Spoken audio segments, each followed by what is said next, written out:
Imagine a Nebraska running back dominating the college football scene like never before. Could this be the moment the Cornhuskers finally claim their spotlight on the national stage? In Lincoln, Nebraska, head coach Matt Rhule is passionately lobbying for more eyes on his star running back, Emmett Johnson.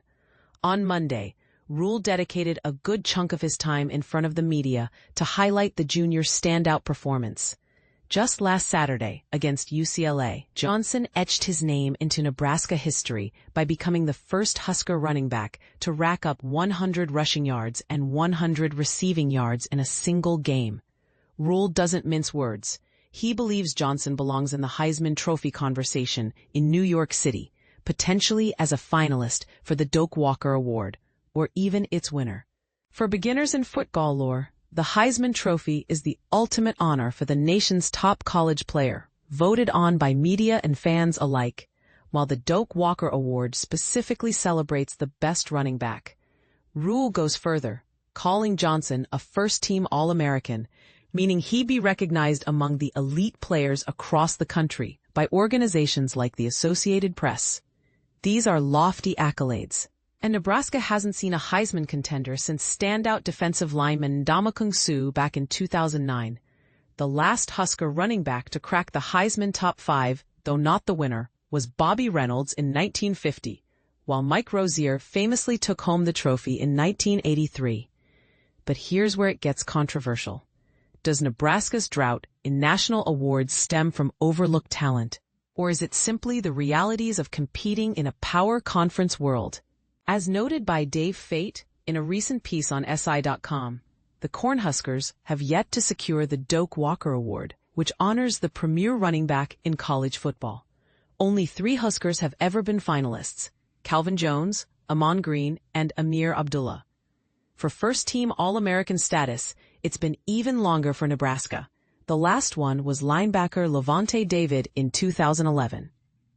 With the previous running back honor going to Rozier in both 1982 and 1983, some might argue that regional biases or media blind spots have kept Big Ten players like Johnson from shining brighter nationally, while others say it's all about putting up numbers in high-profile games.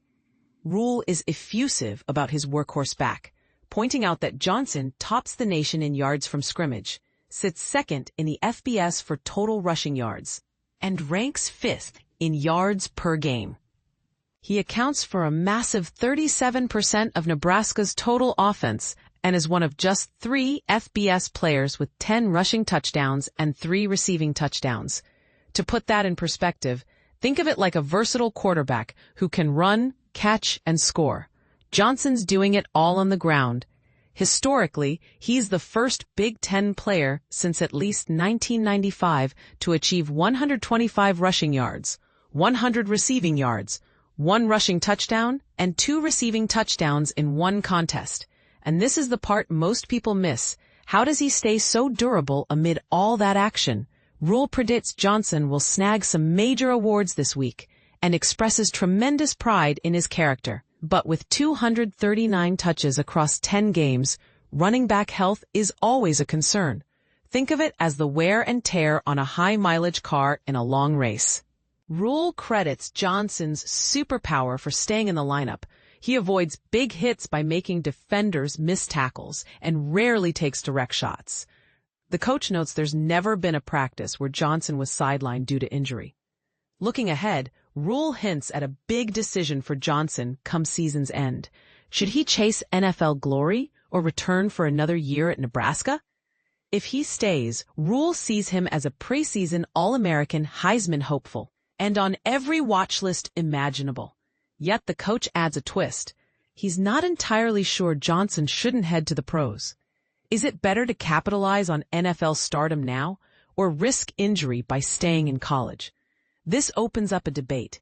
Some fans might push for him to win more hardware for the Huskers, while others argue professional opportunity knocks loudly after such a season. You can catch the full Monday media session in the video below. Keep scrolling for additional coverage. Nebraska football 2025 schedule home games are bolded. All times are central. Note, the original schedule details aren't provided in the text. so I'll assume it's to be included as is or some. Share your thoughts in the comments below. I'd love to hear your take.